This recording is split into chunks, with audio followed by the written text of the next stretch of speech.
Hi there and welcome to Oakland Side 510. I'm Jose Formoso, road safety reporter at the Oakland Side, Oakland's independent, nonprofit newsroom.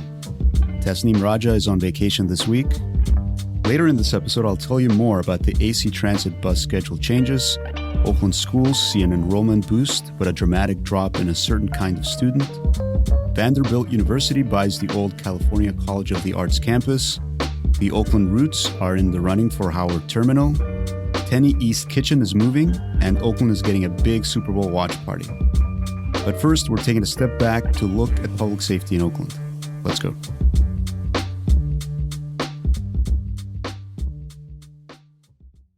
This week on Oakland Side 510, we're taking a step back to look at the big picture of public safety in Oakland.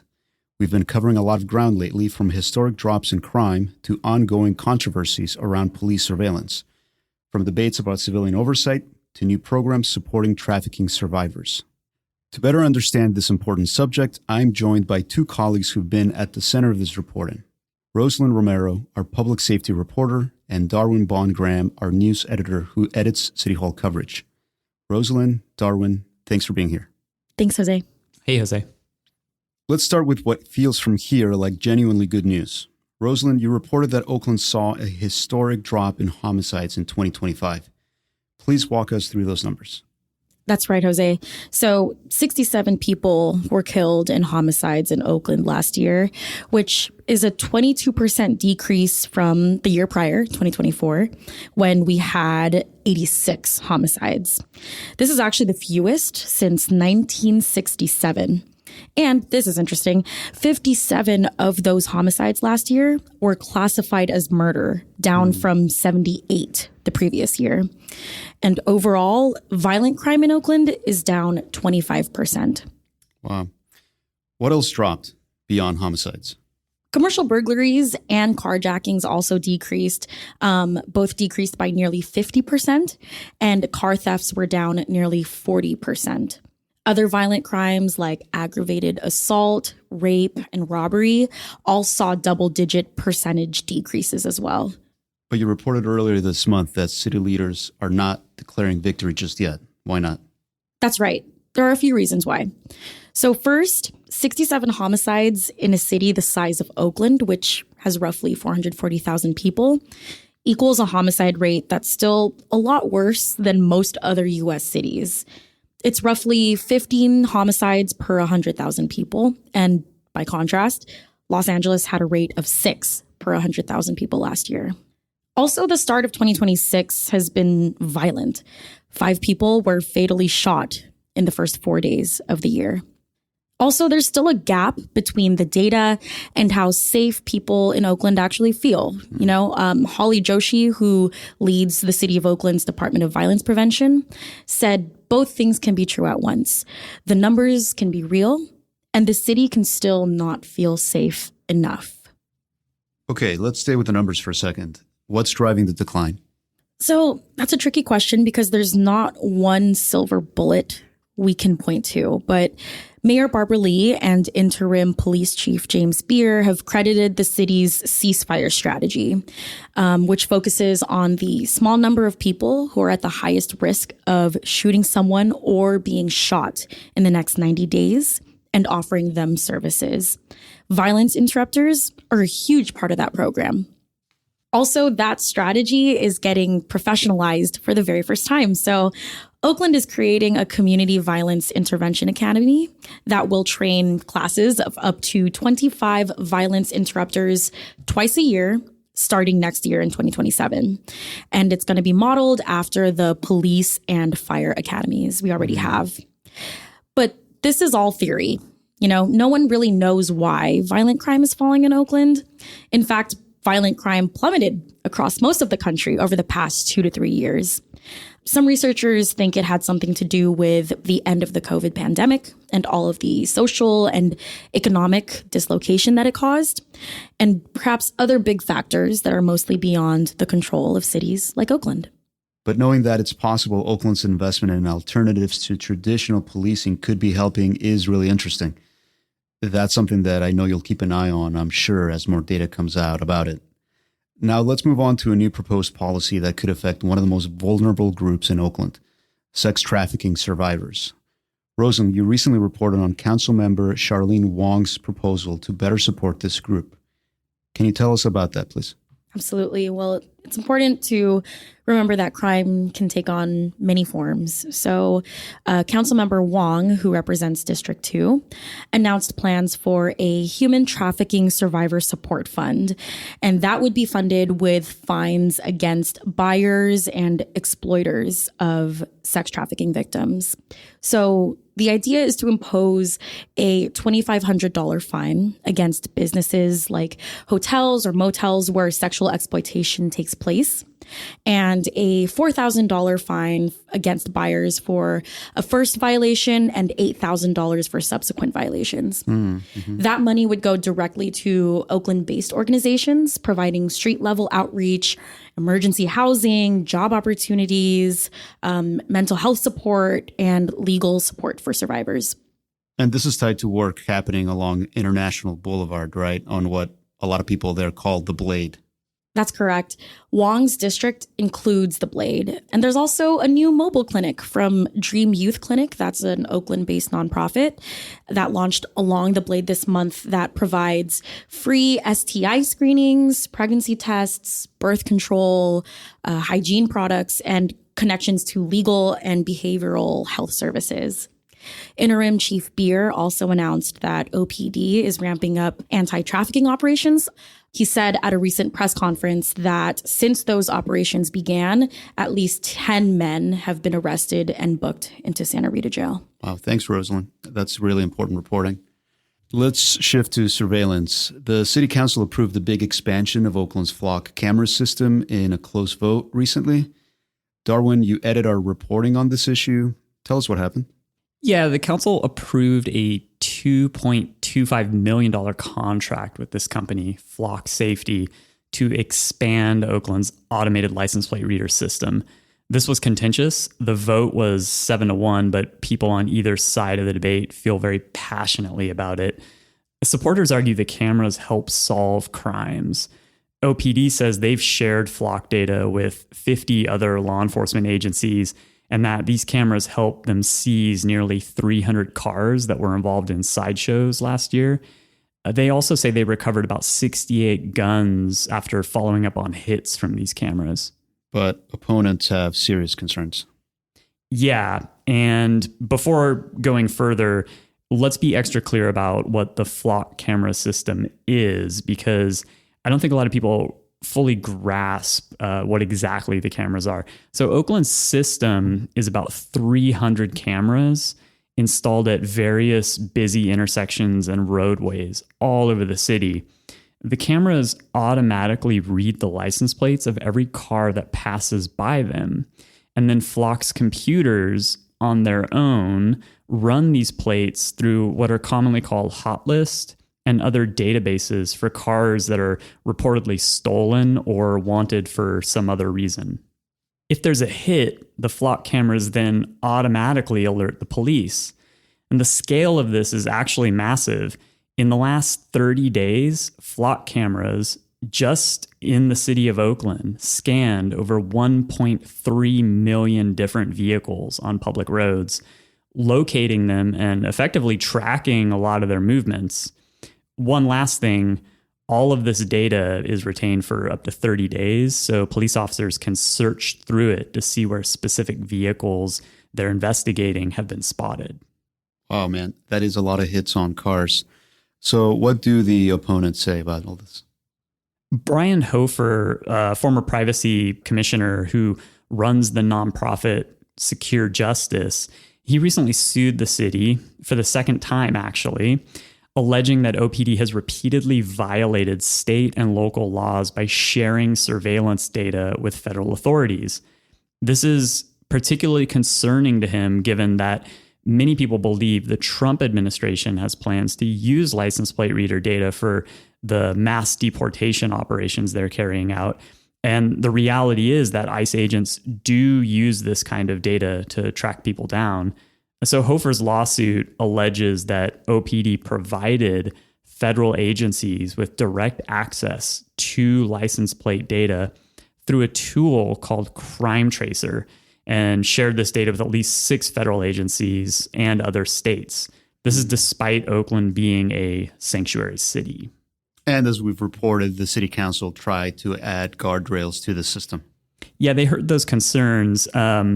So at one of the recent meetings where they approved this, council members Wong and Brown added amendments prohibiting Flock from allowing federal or out-of-state agencies to access Oakland's camera data and preventing the sharing of data for immigration enforcement or criminalizing reproductive health care, which is something else we've heard about in relation to these Flock cameras. If Flock violates these provisions, they would owe Oakland up to $200,000. But Hofer is arguing that OPD can't be trusted with this technology. He wants the system shut down. So this obviously connects to broader concerns about federal enforcement. Roselyn, relatedly, you've been reporting on how California and Alameda County are responding to the Trump administration's immigration crackdown. That's right.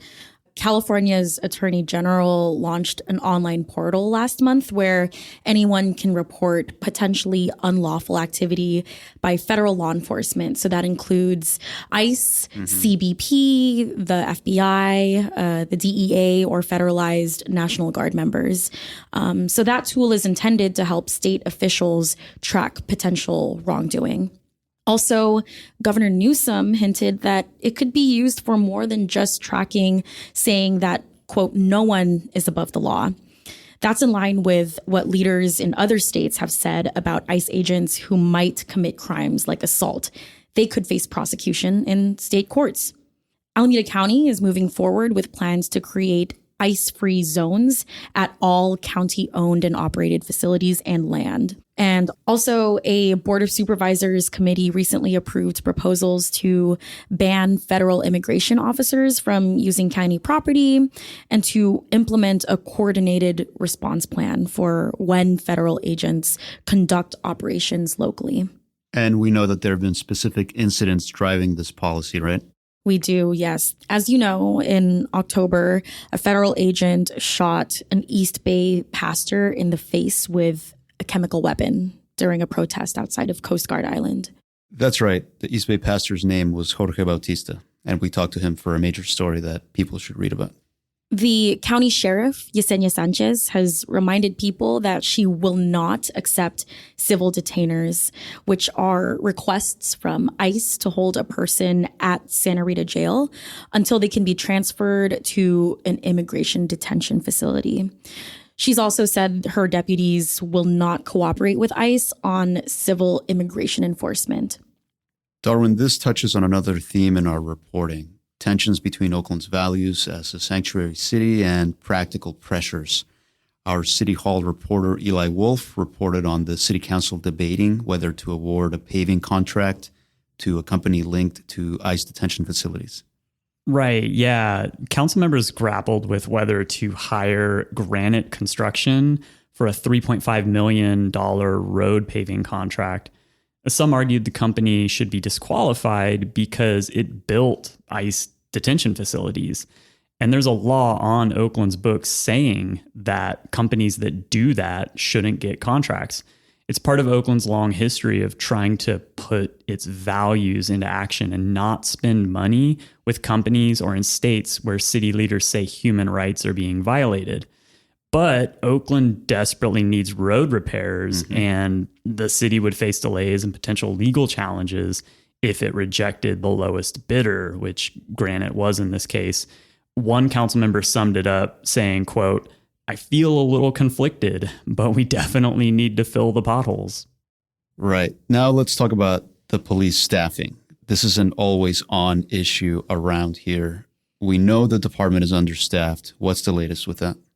It's generally thought that OPD needs at least 800 police officers to adequately fill patrol shifts and other jobs, things like investigating burglaries or robberies. The department currently has the funding it needs to have 678 officers.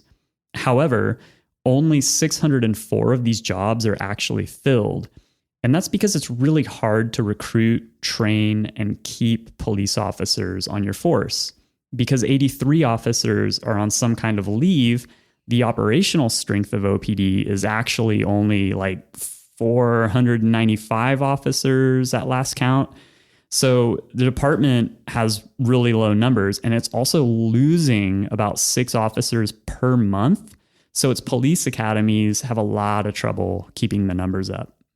Wow. So this is one reason the OPD uses so much overtime, right? To backfill these empty shifts. That's what they say. So the city council also recently approved sending Oakland police officers to help with the security at the upcoming Super Bowl and World Cup events in Santa Clara, despite being severely understaffed. So how does that work, and is that fair for Oakland residents? Yeah, OPD is going to send about 25 officers to Levi Stadium for these events. These are officers who will be off duty and working overtime. Santa Clara will reimburse Oakland for their cost. OPD says it won't impact their ability to staff patrols here in Oakland, and that officers can be called back in case of an emergency. But when this came to the city council, recently, council members had a lot of questions and were a bit skeptical of this plan given the low operational strength of OPD. That's really interesting. Roselyn, you published an important story about former OPD Chief Floyd Mitchell refusing to sit down with the press. I talked to him very briefly once after a meeting, and he appeared to be amenable to talk, so I was surprised he never officially sat down with us for an interview. Can you tell our listeners why that matters? Absolutely. So in-depth interviews are fundamentally different from press conferences or brief phone calls. They allow journalists to press officials with hard questions and pursue immediate follow-up answers. In-depth interviews also help the public understand who these leaders are, what they value, and how they account for their record. Former Chief Mitchell did 13 press conferences, but only granted one sit-down interview during his entire tenure. The Oakland side requested interviews multiple times and mostly heard nothing back. And this is unusual. Very. We've done 90-minute one-on-one interviews with Oakland's fire chief, the head of the Department of Violence Prevention, Dr. Joshi, and former district attorney Pamela Price. Also, police chiefs in Alameda, San Francisco, Sacramento, and Stockton also typically do these interviews. Even former police chief LaRon Armstrong granted multiple interviews during his time as chief. So as we mentioned in the last episode, with the search for a new chief underway, Mayor Barbara Lee said she'll prioritize candidates who can build trust. She said that requires, quote, transparency and open communication with the public. Let's talk about civilian oversight then. The Oakland Police Commission has been in the news a lot lately. Roselyn, you published an explainer about what the commission actually does. Let's go over the basics. Oakland's Police Commission is one of the nation's most powerful civilian police oversight bodies. It's made up of 7 regular members and 2 alternate members. All are Oakland residents who serve as volunteers. And they have a big job. They can review and propose changes to Oakland Police Department policies. They can approve or reject policy changes related to use of force, racial profiling, and policing of protests.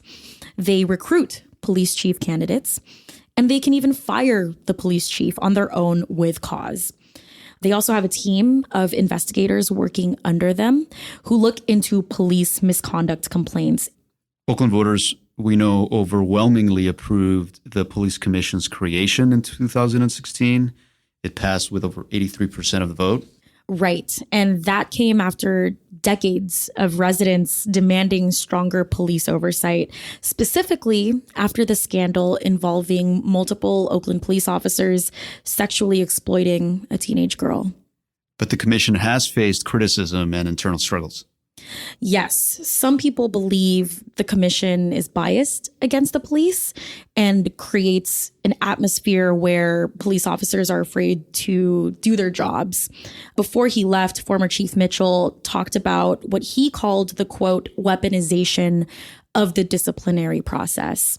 The police commission has also had infighting among the commissioners, conflicts with city officials, and of course, difficulty recruiting new commissioners because it's a lot of work with no pay. Yep.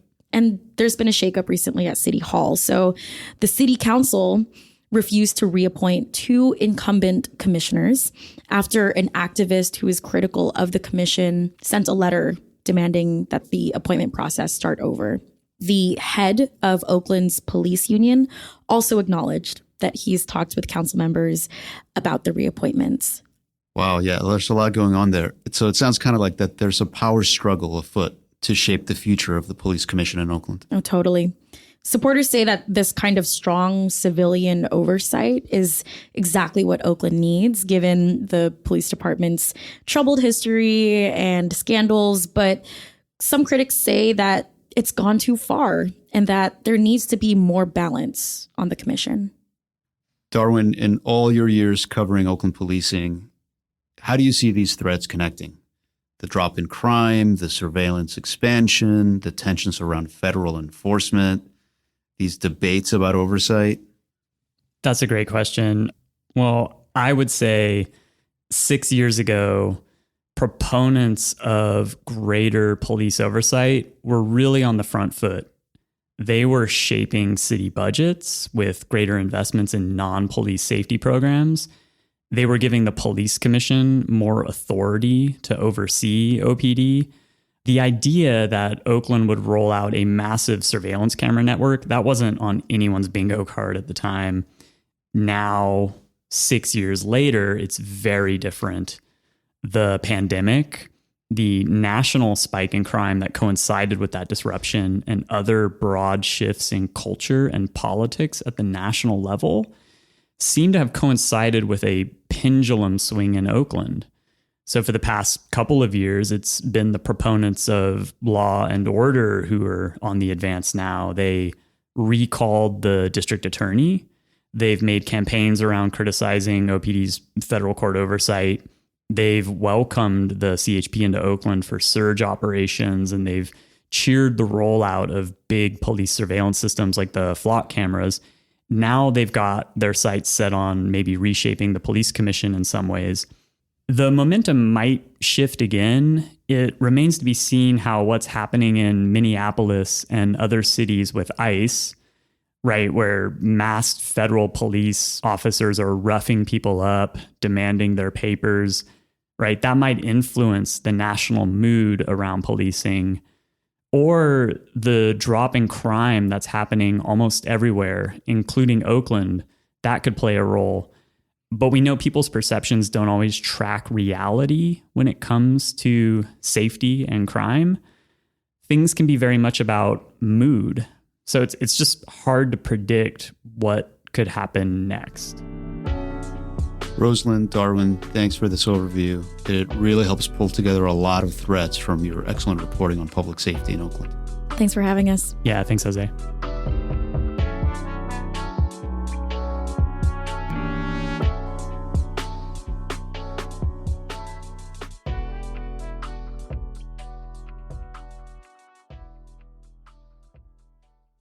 Now let's get into some more recent reporting from our newsroom. There's more in the full stories online, which we'll link to in the show notes, and you can always find at oaklandside.org. Reading those stories is still the best way you can learn about our city and helps us maintain our business. So please sign up for our daily newsletter if you want to get our reporting in your inbox.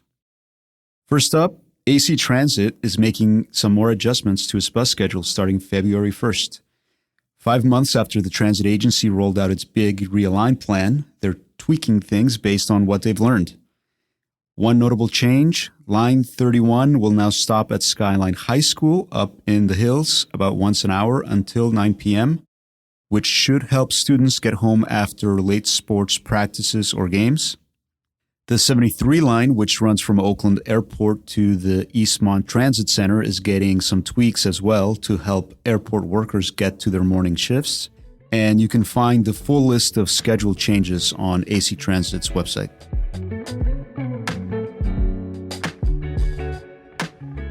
Here's some good news from Oakland schools. Enrollment exceeded projections by more than 500 students this year, which means roughly $7 million more in state funding for the district. Our education reporter, Ashley McBride, reports that transitional kindergarten enrollment hit 1,413 students, with some schools facing wait lists exceeding 100 students. But there's a concerning trend too, Ashley says. Oakland is serving its lowest number of newcomer students in 10 years. These are students who recently immigrated and don't speak English. In October 2023, OUSD had about 180 first-year newcomers.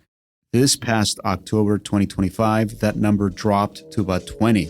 District officials attribute this to changes in immigration policy and anti-immigrant attitudes among some Americans.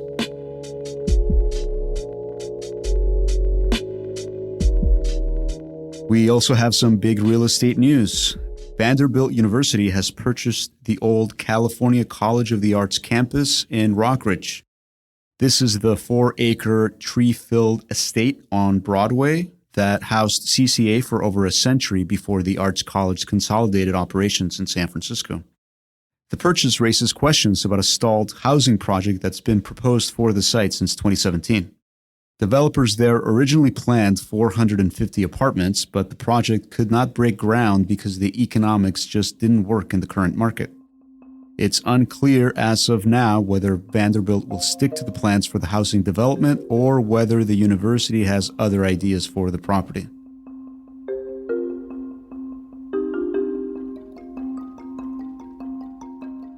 Remember the big Howard Terminal debate from a few years ago? Now, the Oakland Roots soccer club is reportedly one of 2 finalists to redevelop Howard Terminal. The Port of Oakland has selected the Roots and a Los Angeles real estate firm called Industrial Realty Group to compete with each other for the chance to transform the 55-acre waterfront property near Jack London Square. The Roots submitted a proposal in December to build both a temporary 15,000-seat modular stadium and a permanent 25,000-seat stadium. The other finalist, Industrial Realty Group, wants to use Howard Terminal for maritime trade.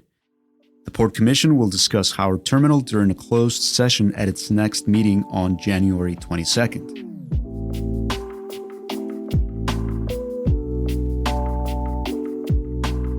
One of Oakland's most critically acclaimed Burmese restaurants is getting a bigger space.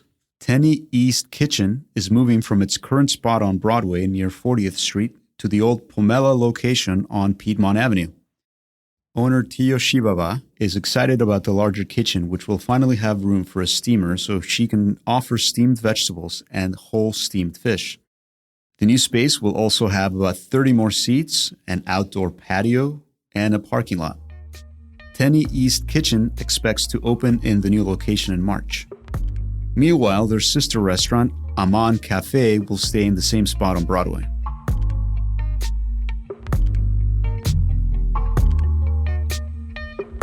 And finally, some exciting sports news.